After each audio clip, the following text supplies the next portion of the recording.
أعوذ بالله من الشيطان الرجيم.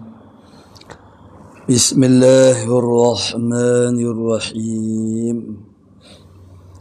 الحمد لله الذي جعل لكل شيء سببا بالمشيئة، والصلاة والسلام على ترجمان ألوهيته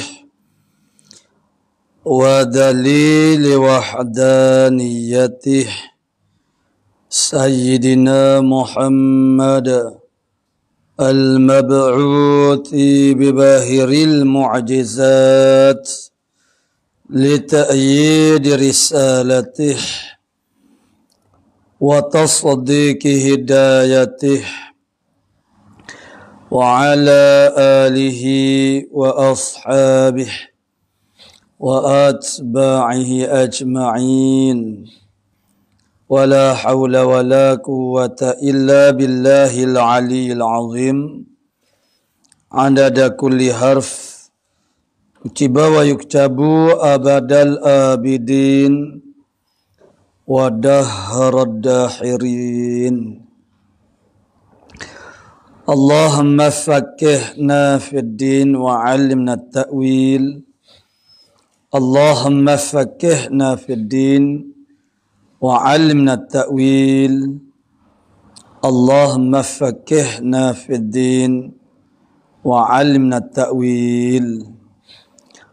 اللهم رب اشرح لي صدري ويسر لي أمري واحلل عقدة من لساني يفقهوا قولي. أما بعد، فقال الشيخ المؤلف رحمه الله تعالى ونفعنا بعلومه في الدارين آمين ya rabbal alamin. Dan mendengarkan, mengupah dan mengurankan pada sukatan. Qala mu'allifu rahimahullah ta'ala. Seterusnya setengah daripada maksiat yang zahir ialah mendengarkan, mengumpat dosa lidah. Mendengarkan, mengumpat adanya mana yang mengumpat itu yang memberi perangsang kepada orang itu nak jadi mengumpat itu kerana ada orang yang mendengarnya. Boleh jadi yang mendengar itu ialah orang yang kedua ataupun boleh jadi orang yang ketiga. Jadi kalau orang yang kedua dia mesti ada. Kalau tidak ada orang yang kedua tak berlakulah mengumpat. Yang ketiga ini yang tumpan dengar pun dapat share sama dosa mengumpat. Dengan sebab itu mana ini dosa mengumpat, mendengar mengumpat, dosa telinga. Jaga telinga kita. Jaga dia begini saja. Dalam kitab tasawuf yang paling basic, paling asas, kitab penawar bagi hati, sebenarnya sudah cukup. Metod dia, cara dia, bagaimana kita nak jaga anggota-anggota semuanya. Maksiat zahir ini ialah maksiat yang kita lakukan dengan anggota yang zahir. Jadi cara dia ialah kalau kita ambil cara yang dibawa oleh mu'alif kitab penawar bagi hati, Syekh Abdul Qadir Amandili. Mana teknik dia sangat mudah, simple saja. Macam mana kita nak tarbiyah diri kita, macam mana kita nak kawal diri kita daripada menggunakan anggota-anggota yang kita melakukan maksiat itu ialah dengan anggota-anggota yang zahir ini. Jadi macam mana kita nak halan ataupun kita nak kawal, kita nak ada satu kekuatan pada diri kita yang itu akan menjadikan satu alat untuk kita, orang panggil, bentengkan diri kita daripada maksiat. Biar ada hijab antara kita dengan maksiat. Itu istilahnya mana biar ada hijab di antara kita dengan maksiat. Bermaknanya kita nak sampai kepada maksiat itu biar susah. Biar susah kita tu nak sampai kepada maksiat. Walaupun hakikatnya kita tidak akan mampu untuk, orang panggil, menyelamatkan secara 100%. Bahawa kita tidak akan berdosa, itu tidak mungkin kerana kita tidak maksum, tidak dipelihara sepenuhnya. Nah, sebagaimana para rasul. Namun apabila kita bermujahadat, bersungguh-sungguh untuk jaga diri kita, benteng diri kita daripada maksiat, maka kalaupun kita melakukan maksiat pada tahap yang paling maksimum, pada tahap yang paling minimum, yang paling sedikit, paling ringan, dan kita sentiasa bertaubat.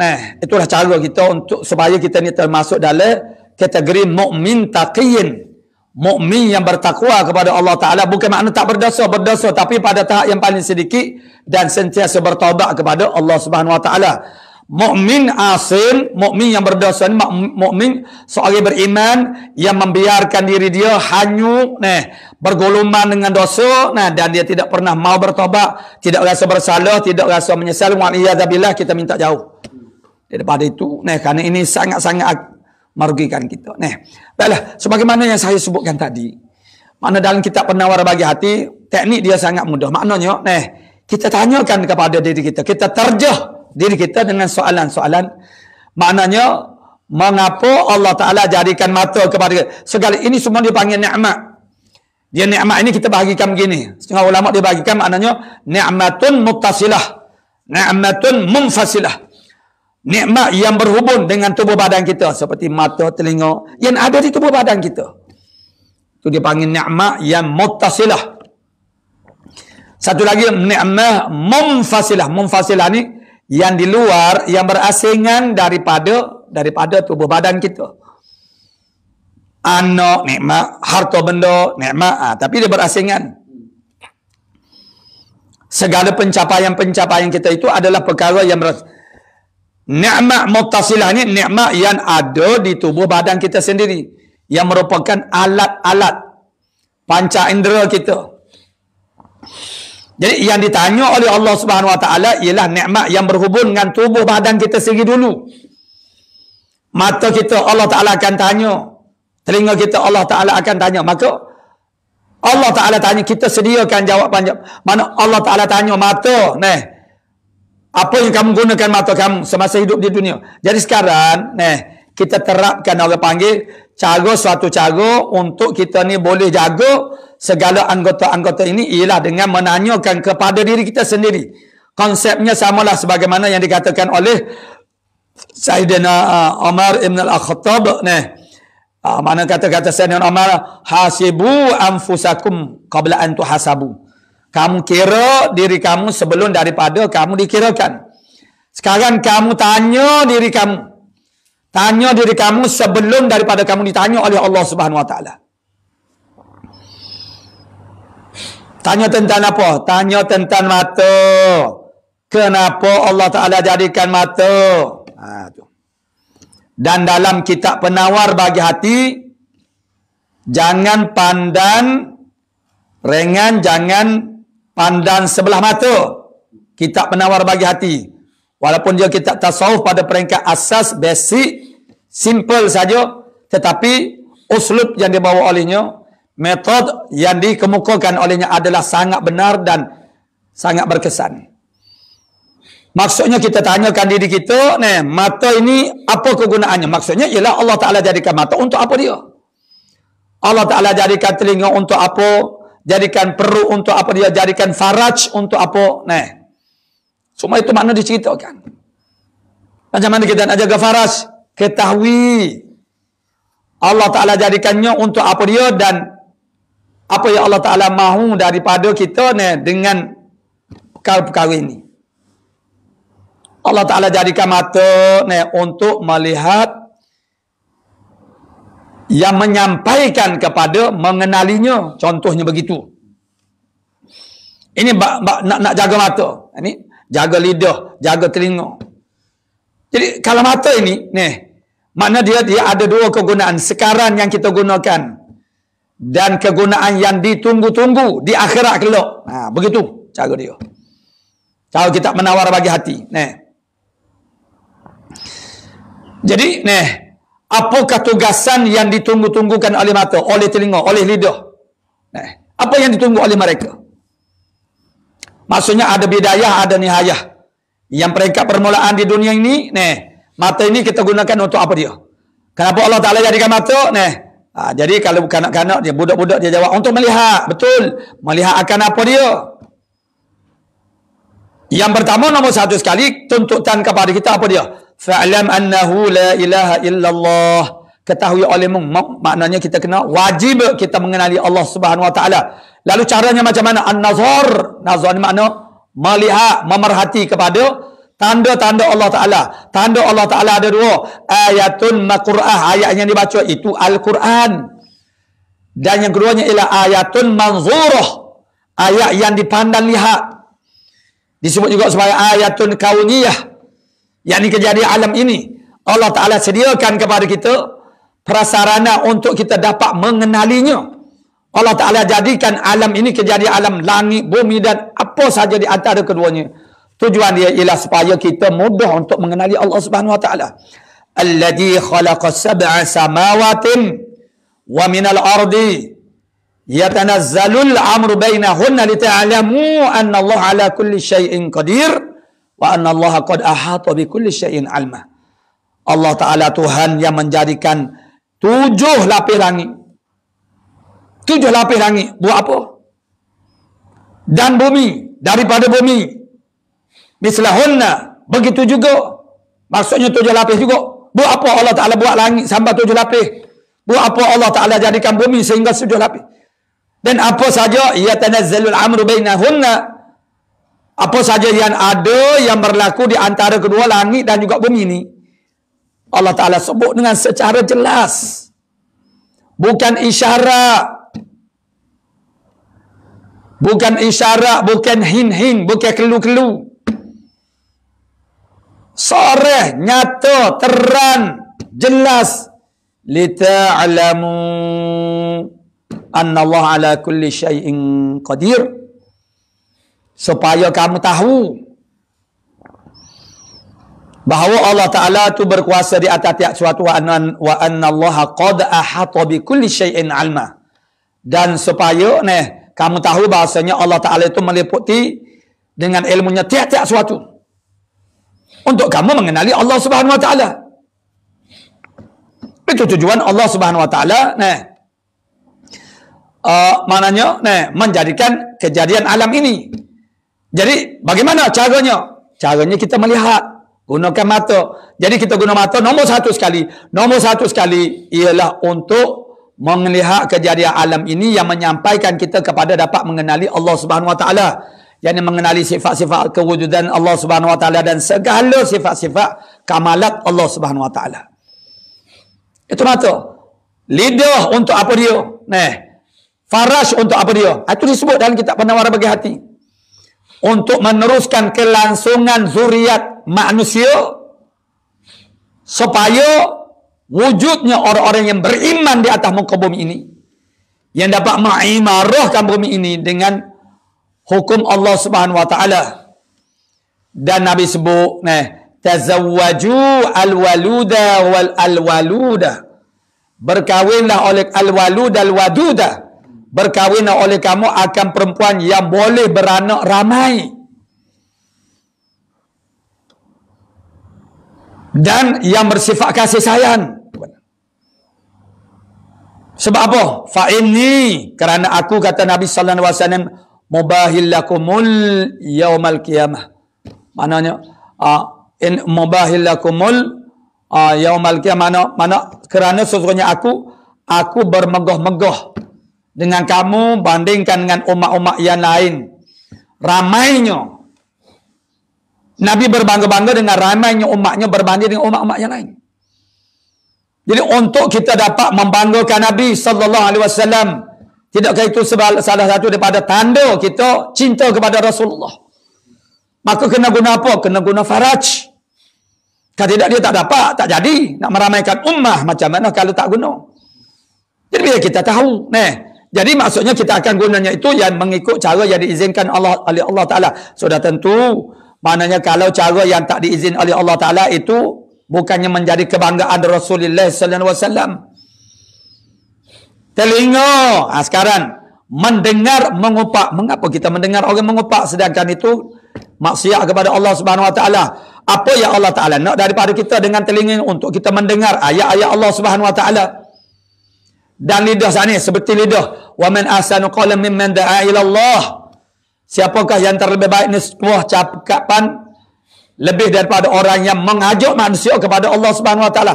Gunalah lidah untuk perkara yang paling Allah Ta'ala suka kita gunakan dia. Ialah memanggil manusia kepadanya, kepada Allah Ta'ala. Begitu juga telinga. Telinga untuk kita belajar ilmu Islam. Kita kena dengar huraian-huraian para muallimin, para guru.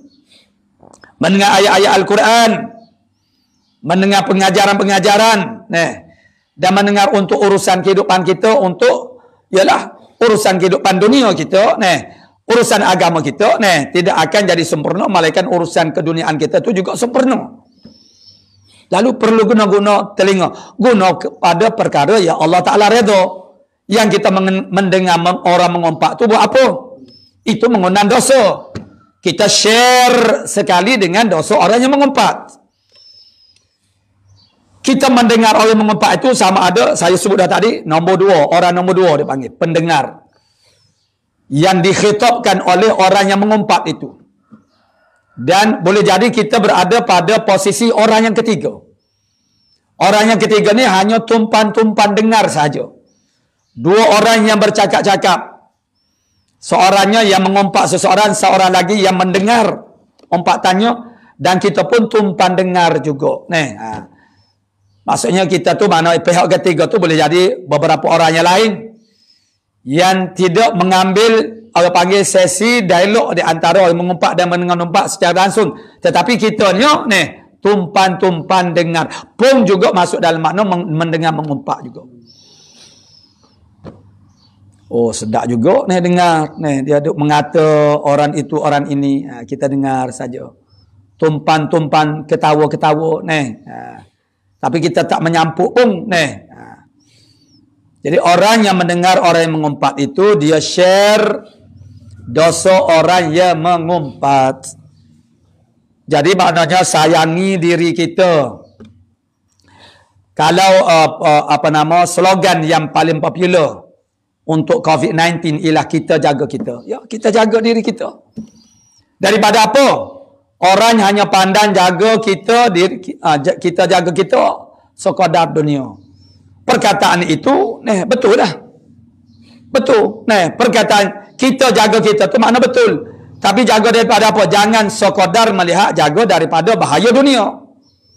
Bahaya ada dua, bahaya dunia, bahaya akhirat. Gerah dunia, gerah akhirat. Bahaya dunia sebagaimana yang kita maklum belaka-laka. Gerah akhirat, bahaya akhirat tu yang terlalu teruk, terlalu dahsyat. Gabriel, api neraka. Itu yang sepatutnya kita lebih takuti. Jadi jaga diri kita daripada bahan api neraka dengan cara menjaga anggota-anggota tubuh badan kita, makna anggota panca indera kita dan juga anggota termasuk tangan kaki. Jadi mendengar mengumpat itu kita akan menggalakkan lagi orang mengumpat. Kalaupun kita tidak menjadi orang yang kedua, sebab kalau tidak ada orang yang kedua, tidak akan berlaku umpat. Orang yang ketiga ni tumpan dengar saja. Walaupun sudah ada dah orang yang kedua yang memang bersedia untuk mendengar umpatan orang yang mengumpat itu, kita pihak yang ketiga pun juga akan memberi galakkan. Bila kita ni orang panggil orang lain pun pakat ketawa, suka, seronok, happy dengan mengata kepada seseorang itu. Jadi orang si pengumpat ini akan jadi lebih galak, akan jadi lebih terangsang untuk meneruskan kerjayanya. Jadi jangan kita menjadi sabab kepada menyuburkan, menjadi penggalak kepada orang mengumpat. Bagaimana untuk kita tidak mendengar mengumpat sedangkan kita berada dalam majlis? Yang pertama, kita kembali kepada hadis Rasulullah sallallahu alaihi wasallam. Qala Rasulullah sallallahu alaihi wasallam, "Man ra'a munkaran falyughayyirhu bi yadihi, fa in lam yastati' fa bi lisanihi, fa in lam yastati' fa bi qalbihi, wa dzalika adhaful iman." Kita guna kaedah ini. Barang siapa di kalangan kamu yang melihat berlaku kemungkaran, maksudnya ialah tahu ada kemungkaran di tempat kamu, maka hendaklah dia ubah dengan tangan, wajib. Dia ubah dengan tangan sebab itu adalah perintah daripada Rasulullah sallallahu alaihi wasallam. Namun kalau dia tidak kuasa dengan tangan, fa illam yastati' fa bilisani, maka dia tegahlah dengan lidah. Maka berdasarkan pada hadis ini, ulama-ulama menyatakan bahasanya hukum menegah mungkar itu adalah fardu ain, tapi bi qadri taqah, dengan qadar kemampuan kita. Sebab Rasulullah menyatakan fa illam yastati' fa bilisani, dengan tangan, dengan lidah cakap. Fa illam yastati', dan kalau tidak mampu juga dengan lidah, fa bi qalbih, dengan hati. Tegah dengan hati ini kita kena faham betul-betul. Maksud kita tegar dengan hati bermakna kita tak redha, kita tak setuju, kita rasa marah dengan orang melakukan maksiat. Tetapi kita, kerana kita ni orang yang lemah iman, kita tak berani nak tegar dengan tangan, kita tak berani nak tegar dengan lidah. Sekurang-kurangnya kita tegar dengan hati ni maknanya kita tidak setuju, kita marah kepada orang yang melakukan maksiat itu dengan sebab melakukan maksiat itu. Tapi apakah daya, moga kita ni orang lemah. Tu. Jadi, mana kita tak setuju, kita tak redha mereka melakukan. Jadi, keadaannya macam mana? Menyatakan tidak setuju.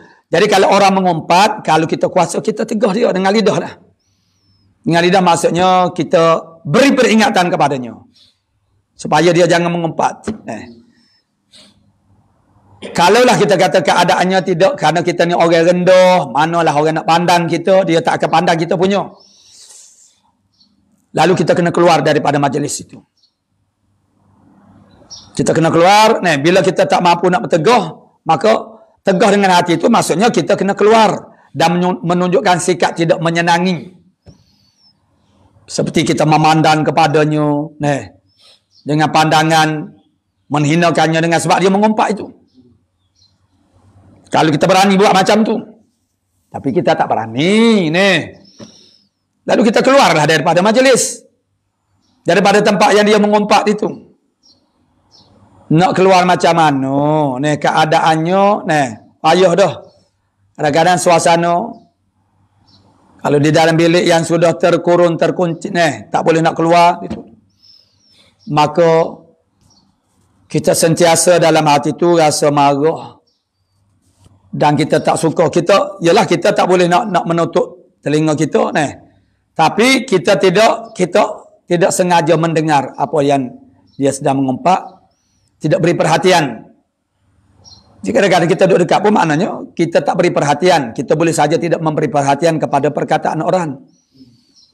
Macam pelajar-pelajar, pelajar-pelajar ini, saya yang begitu dah sekian lama berhadapan dengan pelajar. Maksud saya pelajar-pelajar inilah pelajar yang tempat saya mengajar. Ada di kalangan pelajar itu dia tidak bersama dengan pengajaran kita. Dia jadi khayal, antaranya kerana masalah telefon, masalah gadget telefon, handphone ini, itu satu musibah yang besar lah. Sukar untuk menangani masalah ini. Pelajar-pelajar tidur di antaranya yang tidak patuh kepada nasihat guru. Ini pelajar-pelajar yang degil. Kita nasihatkan supaya tidur awal. Jangan melampau-lampau melihat telefon itu. Sebab kita berdepan dengan pelajar-pelajar yang usianya agak banyak. Nak buat undan-undan, tak boleh pakai telefon itu agak susah kerana dia keperluannya sangat-sangat terdesak. Lalu mereka akhirnya mereka tidur lewat malam, masuk kelas. Tak ada yang tak masuk kelas, masuk jarang-jarang. Ada yang masuk pun tetapi dalam keadaan berkhayal, mengantuk dan melayan-layan. Dia panggil. Itu maksud dia tak dapat berikan tumpuan kepada pengajaran guru. Maksudnya walaupun ada di dalam majlis, tapi dia tak dengar pun, soalnya dia tak dengar. Yalah, kita pun tak tahulah kerana diri dia. Apa yang berlaku dalam diri kita tidak tahu. Jadi sekarang yang kita nak sebutnya ialah kalaulah kita tidak boleh keluar, mengelak ataupun lari daripada tempat orang mengumpat itu, kita jangan beri perhatian kepada dia mengumpat. Kalau kita tak kuasa untuk menegah dia dengan lidah, umpamanya, dengan tangan, dengan lidah. Jadi, sepatutnya kita tegur. Tapi kita tak mampu sebab kita tu lemah iman. Bukan kerana lain. Kalau iman kita kuat, kita akan berani. Jadi, jangan sekali-kali kita perhatikan apa yang dia cakap. Buat-buat tak tahu makna kita, alihkan perhatian kita kepada perkara-perkara yang lain. Dan dalam hati kita biar ada perasaan rasa nak marah. Marahlah kalau nak marah. Sepatutnya begitulah. Tapi dah kita penakut. Ini yang boleh kita marah. Nabi kata, la taghdab. Pada kebanyakan waktu. Untuk mencegah mungkar, kita boleh marah dia. Dengan cara yang betul lah. Dengan cara yang terbaik. Maksudnya marah itu maknanya menunjukkan sikap marah orang melakukan maksiat. Tetapi dengan cara teknik yang terbaik. Di dalam dakwah ini makna teknik yang ini. Kebanyakan yang duk jadi kepincangan di dalam dakwah ini ialah kerana cara pendekatan dakwah itu yang tidak betul. Rasa bertanggungjawab untuk berdakwah itu cantik, comel, bagus.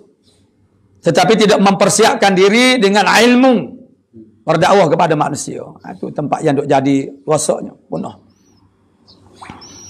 Jadi, kita mendengar orang mengumpat itu satu dosa. Sebab tu kita tegah dengan hati kita. Kita tak setuju, kita tak suka, kita nak marah. Tapi kerana kita iman lemah, kita tak berani nak tegur. Seterusnya kata mu'alif kita rahimahullah ta'ala, dan mengurangkan pada sukatan dan timbangan. Inilah dosa pelaku-pelaku dosa ini ialah yang melibatkan peniaga-peniaga khususnya. Sebenarnya bukan mengurangkan sukatan sahaja, bukan mengurangkan timbangan. Apa-apa saja jenis-jenis pengkhianatan di dalam perniagaan, urusan perniagaan. Mana menipu lah maksud dia. Menipu di dalam urusan jual beli. Tetapi yang berlaku zaman dahulu ialah mengurangkan sukatan dan timbangan. Padahal maksudnya di sini ialah apa-apa saja pengkhianatan di dalam bab urusan jual beli. Itu hukumnya adalah haram. Dan termasuk daripada maksiat tangan yang menyukai, yang menimban. Besar tak besarnya, dosa orang panggil mengurangkan pada timbangan dan sukatan ini, Allah Ta'ala turunkan satu surah yang khusus dengan nama Al-Mutaffifin. Al-Mutaffifin itu ialah orang-orang yang mengurangi pada sukatan dan timbangannya. Orang-orang yang melakukan kecurangan di dalam hal suka menyuka dan juga timban menimban. Itu maksudnya Al-Mutaffifin. Dari permulaan surahnya ayat yang pertama, a'udzubillahi minasyaitonirrajim. Bismillahirrahmanirrahim. Wailul lil mutaffifin alladzina idza iktalu 'alan nasi yastawfun wa idza kaluhum aw wazanuhum yukhsirun. Allah Ta'ala nyatakan wailul lil mutaffifin. Neraka wil, maksudnya celakalah. Kalau dah celaka tentu masuk neraka lah. Takkan masuk syurga pula, celaka masuk syurga. Tak kena lah. Bila dah kata celaka bermakna masuk neraka. Allah Ta'ala berfirman neraka wil ataupun wail itu perkataan mana celaka. Kalau bahasa Melayu celaka, sial. Tu kita kata macam celakalah Waillah bagi orang yang mutaffifin. Apa dia orang mutaffifin? Alladzina idza katanu 'alan nas yastawfun. Apabila ia iktalu 'alan nas, maksudnya dia beli daripada manusia, dia suka dengan sukatan yang sempurna. Dapat kepada dia dengan sukatan, kalau segantan dah, secupok lah. Tapi wa idza kaluhum aw wazanuhum yukhsirun, apabila dia suka untuk diberikan kepada orang lain, maksud dia jual, maka dia mengurangkan sukatan. Setengah daripada teknik atau cara dia ketuk pantat sukatan itu biar jadi masuk ke dalam, bermakna tidak cukup sukatannya. Kalau yang dia beli daripada orang, dia dalam bahagian dalam tu, dia kacut sikit-sikit jadi timbul kok luar. Tak apa, sikit-sikit lama-lama jadi bukit. Maknanya sukatan itu akan kalau yang diberikan kepada manusia yukhsirun, dia mengurangkan. Tak cukup timbangan, tak cukup sukatan. Jadi maksudnya dengan dengan andaian, bahasanya sedikit-sedikit itu lama-lama jadi bukit, seperti saat inilah. Maksudnya dia ambil tu sedikit, mana tak cukup timbangan, sikit-sikit, lama-lama yang tak cukup tu dia akan jadi banyak. Pada perkiraannya dia akan mendapat untung. Tetapi perbuatannya itu dimurkai oleh Allah Subhanahu Wa Taala. Dan kerana ini, dosa ini dia berdosa dengan Allah Ta'ala kerana orang panggil melakukan apa yang diharamkan oleh Allah Ta'ala. Bukan itu saja, bahkan dia memudaratkan orang lain. Memudaratkan orang lain dalam arti kata menganiayai orang, walaupun dalam kadar yang sedikit, tapi tetap saja nama dia menganiayai hak orang lain. Maka ini adalah dosa. Bila melibatkan orang lain, itu dia jadi dosa besar. Kemudaratan itu tertimpa kepada orang yang lain.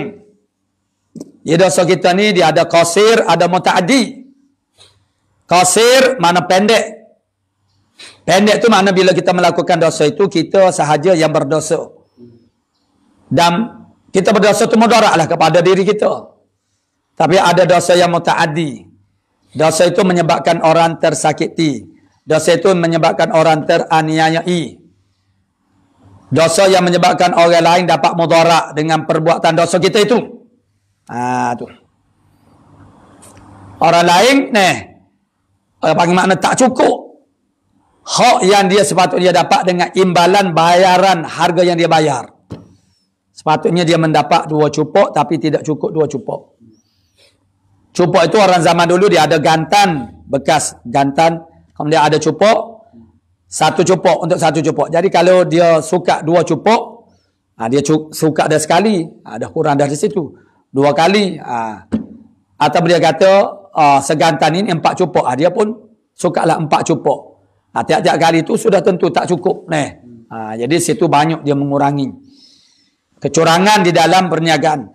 Jadi oleh kerana mana sistem muamalah zaman dahulu jual belinya dengan cara sukatan dan juga timbangan, maka Allah Ta'ala sebut mana hal ini, makna timban, kurang pada timbangan dan juga sukatan.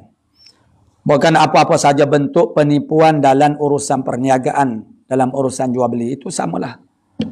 Maksudnya ialah dosa besar. Kenapa dosa besar? Kerana dia menyakiti dan memudaratkan orang lain. Tu. Jadi dengan sebab itu, kita apa-apa bentuk penipuan, jadi kita jangan terjebak. Dan dalam kitab Minhajul Abidin dia sebut, 6 orang masuk neraka dengan sebab 6 sebab. Peniaga dengan sebab khianat pada timbangan dan juga sukatan. Tu. Apa zaman sekarang kita ni, makna dengan apa-apa jenis penipuan tidak kira dah. Itu dia panggil sebagai al-mutaffifin. Dan khianat Khianat ni umum. Khianat ni makna umum. Jadi kalau mengurangkan sukatan dan timbangan itu khianat juga. Khianat dalam bab ini. Khianat yang umum dan lebih luas itu ialah dia ada dua dengan Allah Ta'ala. Khianat dengan Allah Ta'ala. Lawan khianat itu ialah amanah. Kepercayaan. Kita dengan Allah dan kita dengan makhluk. Khianat itu pada harta benda yang disimpan taruh. Diberi kepercayaan kepada kita untuk menjaga harta kita. Tapi kita khianat, kita ambil. Kita guna untuk diri kita, kepentingan diri kita.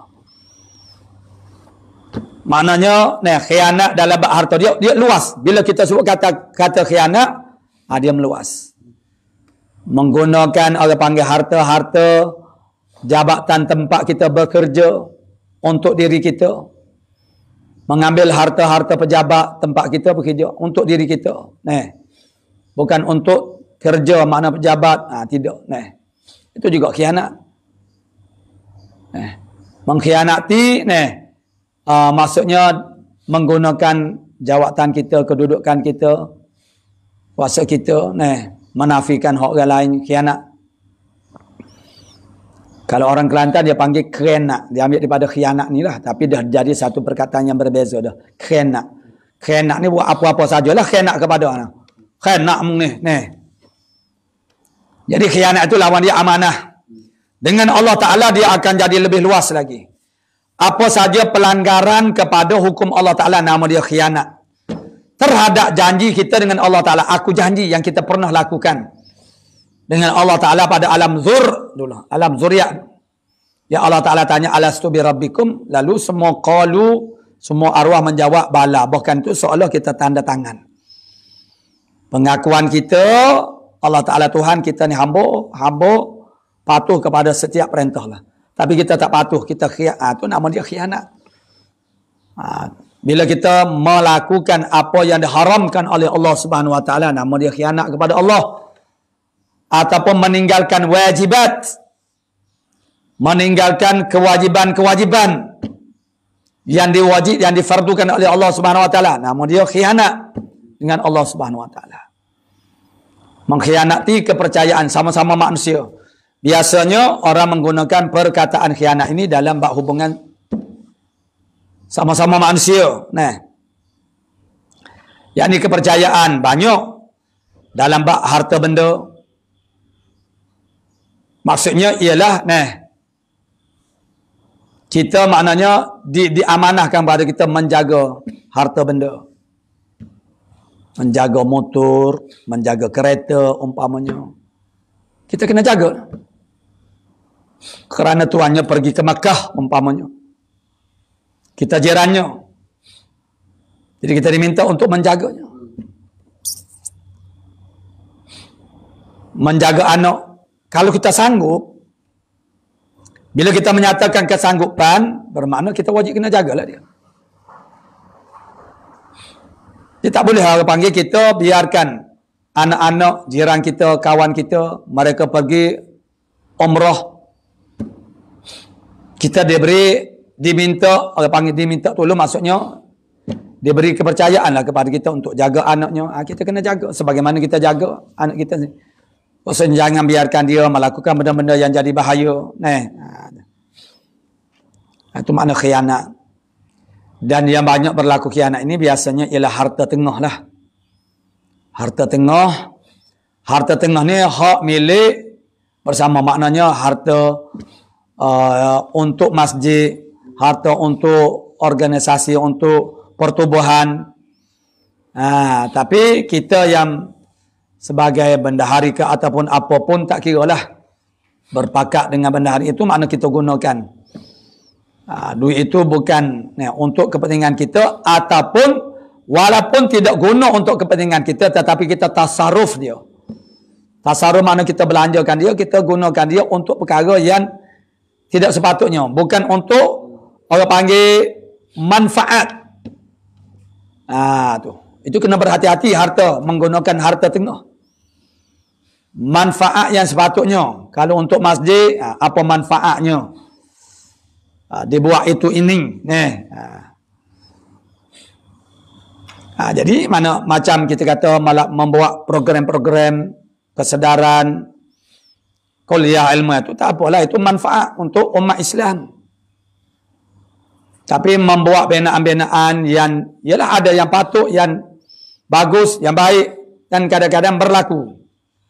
Kadang-kadang dibuat binaan yang tidak diperlukan kerana mengikut pandangan seseorang sahaja.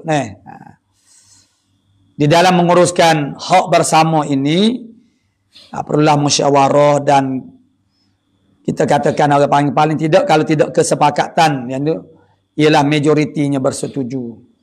Tak boleh kita pakai otak kita sahaja. Melainkan kita telah diserahkan untuk suatu urusan untuk memilih dan menguruskannya. Kita telah disetujui untuk menguruskannya secara tidak perlu bertanya lagi. Jadi kita menggunakan harta-harta tengah ini perlu berhati-hati. Perlu ada sifat kehati-hatian supaya kita ni tidak jatuh di dalam makna khianat ini. Jadi khianat ni bukan saja dalam bab yang membabitkan harta benda sajalah, banyak. Dan seterusnya mencuri, al-maklum, itu maklum, ma'ruf, mencuri, mengambil harta orang lain dengan secara tidak izinnya, tanpa diketahui olehnya. Itu yang membezakan dengan merompok. Jadi mencuri. Tapi sekarang mencurinya agak berbeza sedikit. Bukan sedikit lah, banyak lah. Kalau zaman dahulu memang mencuri itu betul-betul mencuri lah. Pencuri dia takut kepada tuan milik ataupun tuan rumah. Maknanya dia melakukan perkara itu dengan secara sembunyi-sembunyi. Hari ini apabila pencuri masuk dalam rumah, tuan rumah bersembunyi, takut. Sebab penjahat, pencuri zaman sekarang ni, kalau dia tak dapat barang, dia buat orang. Jadi dengan sebab itu, itu mencuri. Mencuri satu hal. Sekarang ini mencuri itu dia melibatkan dosa-dosa lain lagi. Memukul, menancam dengan ancaman-ancaman bahaya nyawa, tubuh badan. Itu bukan saja mencuri. Cara orang mencuri sekarang ini, itu dah jadi sangat ganas. Semata-mata mencuri, itu mencuri. Ada etikanya orang mencuri pun. Maksud dia hormat kepada tuan rumah. Tu. Ni tidak. Tak dapat barang, dia rosokkan barang. Tak dapat barang, maksudnya yang dia hendak dapat duit, dia rosokkan barang-barang rumah.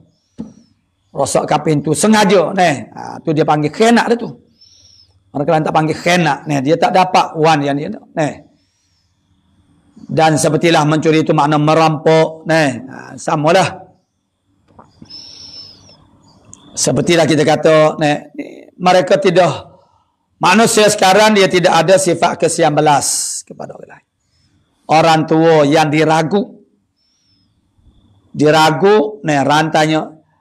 rantanya sehingga, apa nama orang panggil, tersakiti, luka-luka maknanya tengkuknya.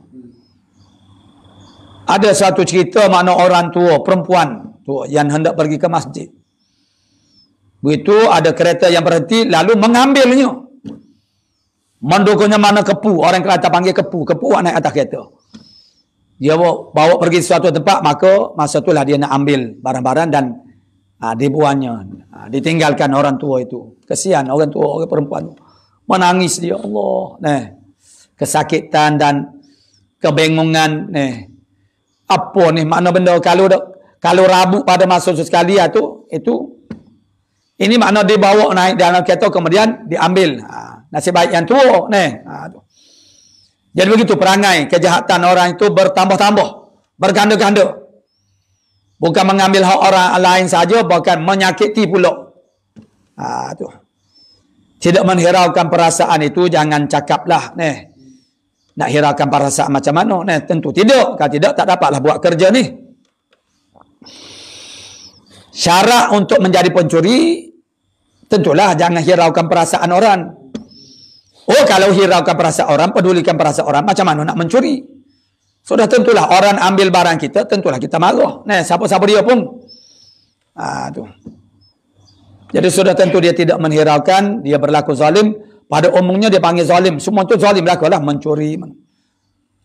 Dan mencuri secara senyap-senyap.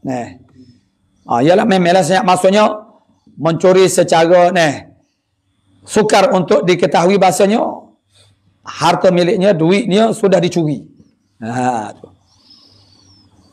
Seperti yang berlaku zaman kita sekarang, zaman scam. Wujudnya skemo-skemo dengan berluasa.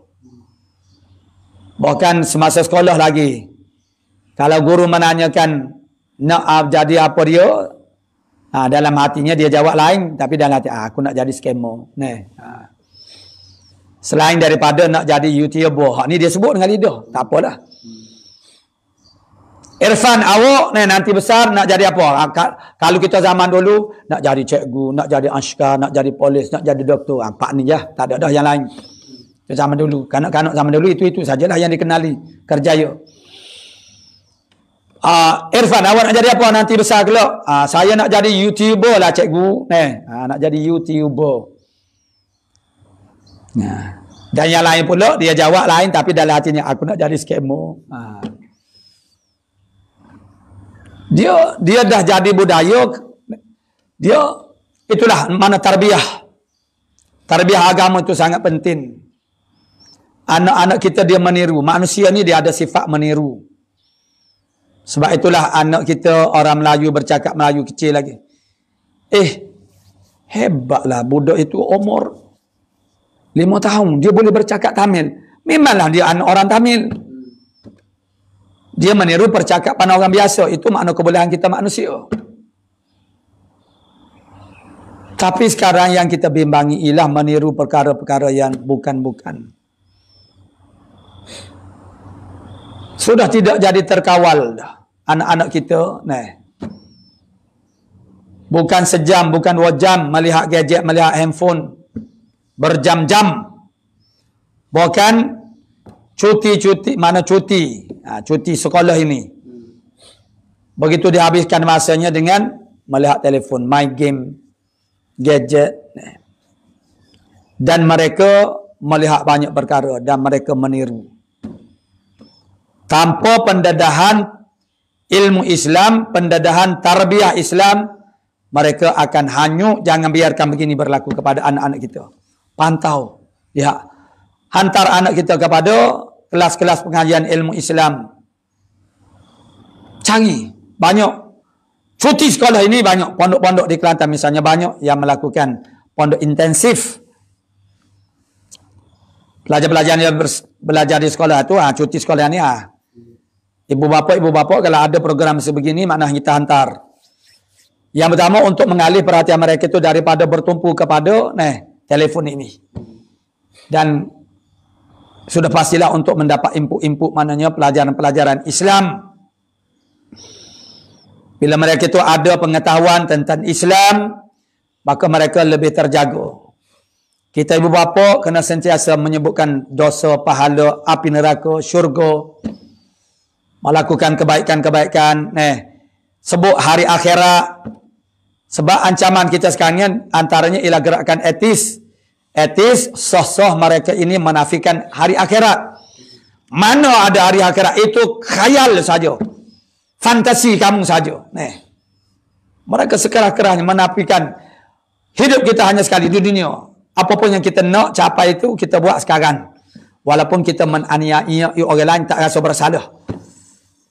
Asalkan kita lepas daripada penguatkuasa dunia, polis, JPJ, SPRM, Majlis Pembandaran, maka lepaslah daripada tindakan. Orang yang beriman, yang dia lebih takuti ialah penguasa hari akhirat. Allah Subhanahu Wa Taala yang sifat pemantauannya tidak ada had, dengan As-Sami' Al-Basir Al-Alim Al-Khabir. Ditambah pula Ar-Raqib yang mengintai-intai, itu menjadikan kita rasa diri kita sentiasa diawasi. Tarbiyah sifat ihsan. Kesedaran Allah Ta'ala sentiasa memerhati kita. Dan pembalasan Allah Ta'ala sangat dahsyat. Jadi, itu perkara yang perlu kita lakukan. Supaya anak kita tidak terjebak dengan arus budaya yang fasid, yang rosak dan batil. Dan juga boleh menyesatkan. Itu makna dosa mencuri dan memukul. Dosa tangan lah ni. Curi ambil dengan tangan. Pukul dengan tidak hak. Tiada hak kita memukul orang lain. Jangan kita pukul. Tumbuk, sepak, terajan. Samalah, pukullah semuanya. Dengan tidak ada hak. Orang pukul kita. Sebab tu kita pukul dia. Boleh ke tidak? Kita pukul orang kerana orang pukul kita.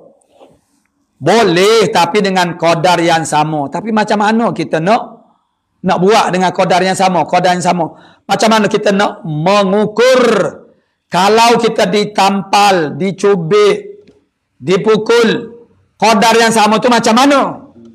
Tu. Bukannya boleh ditimbang dengan kilo. Oh, dia tampar kita sekilo. Boleh kita nak tampar dia balik sekilo juga. Kebiasaannya orang yang membalas itu dia akan jadi lebih banyak. Dia akan jadi lebih banyak. Maka dengan sebab itu langkah yang terbaik kita tahan kemarahan kita dan memberi kemaafan kepadanya. Dan menasihatinya, menegurnya.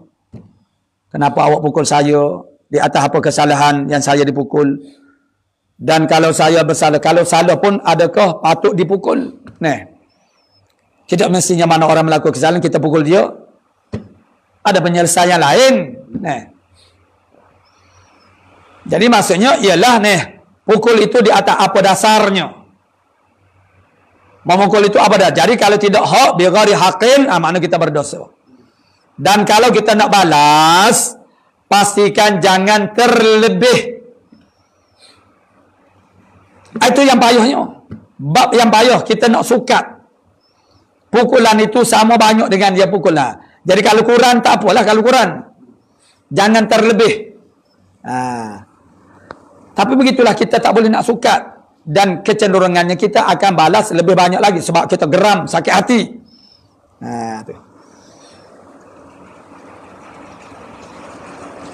Itu maknanya memukul. Dan seterusnya ialah membunuh dengan tiada sebenar. Membunuh dengan tiada sebenar. Ada membunuh dengan sebenar. Seperti kisos. Bunuh balas. Bunuh balas, membunuh orang panggil kerana mempertahankan diri, umpamanya. Jadi seseorang yang menerkam kita dengan sesuatu yang boleh membunuh kita. Begitu kalau kita mengelak daripada seperti berada di pada tempat yang tinggi, menyebabkan dia boleh jadi jatuh, daripada menyebabkan dia boleh menjadi mati. Tetapi tidak ada cara lain dah untuk kita mengelak daripada bahaya ataupun mudarat daripada seorang itu.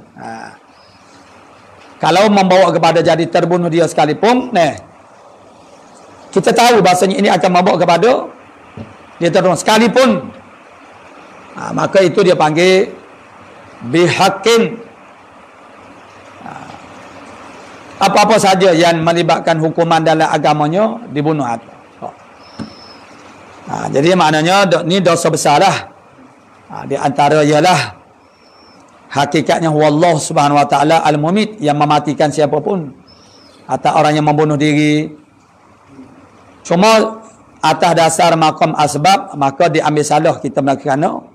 Kita diberikan usaha dan juga ikhtiar oleh Allah Subhanahu Wa Taala, maka boleh disandarkan perbuatan jenayah ke apa itu ialah kepada diri kita. Jadi kita membunuh itu, dan pembunuhan itu, dan dia semata-mata membunuh. Ada bahagian zaman kita sekarang menyakitinya dulu dan membunuh dengan cara memberi kesakitan. Dia tak ada ehsan-ehsan. Kalau sembelih lembu tak apa ehsan, pisau yang tajam. Ini sengaja.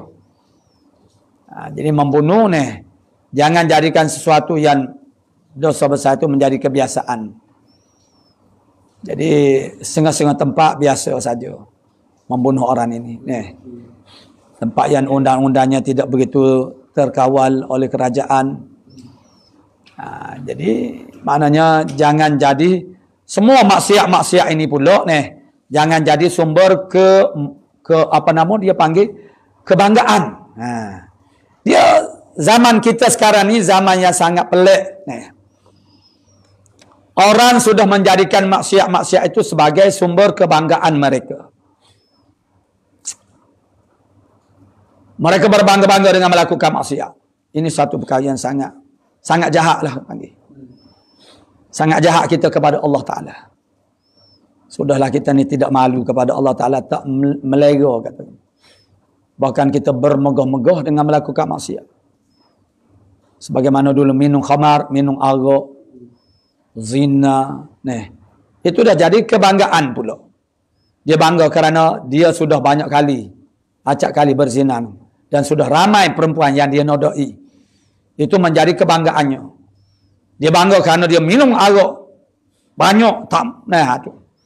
Tak mabuk pun dia tetap haram. Jadi jangan jadikan maksiat itu sebagai sumber atau bahan kebanggaan. Itu suatu dosa yang lain pula. Dosa yang lebih besar. Boleh jadi lebih besar daripada dosa yang kita lakukan itu. Karena kita berbangga-bangga dengan maksiat.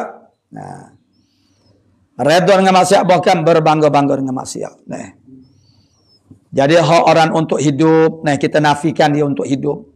Tak ada lah benda yang paling besar sekali nyawa. Orang sanggup bayar berapa banyak pun diletakkan harganya untuk nyamuk. Jadi kita membunuh itu maknanya ialah hakikatnya Allah Ta'ala yang mengambil nyawanya. Tapi dengan sebab kita lah. Tu. Yang bermakna sudah hilang daripada diri kita sifat kesian belas. Kerana manusia yang pertama membunuh anak Nabi Adam. Yang hilang pertimbangan kerana masalah dengki, tamu, tak puas hati. Masalah tak puas hati. Tu.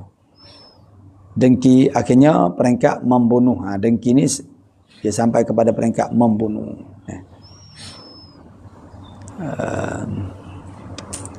Dan berjalan kepada yang diharamkan ila akhir Allah subhanahu a'lamu bissawab.